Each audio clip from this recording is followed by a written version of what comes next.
بسم اللہ الرحمن الرحیم۔ جانوروں کا فرما بردار ہونا، کرامت نمبر 8 اور کرامت نمبر 7 شفائے امراض۔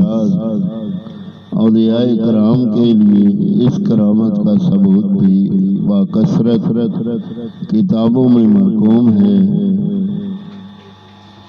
چنانچہ حضرت سری سکتی علیہ رحمت کا بیان ہے کہ ایک پہاڑ میں نے ایسے بزرگ سے ملاقات کی کہ ایک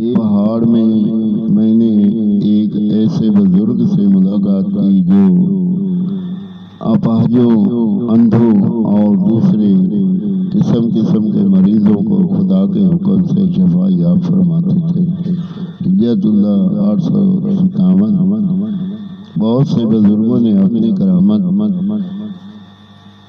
نمبر 8 جانوروں کا فرما بردار ہونا، بہت سے بزرگوں نے اپنی کرامت سے خطرناک درندوں کو اپنا فرما بردار بنا لیا تھا۔ چنانچہ حضرت ابو سعید بن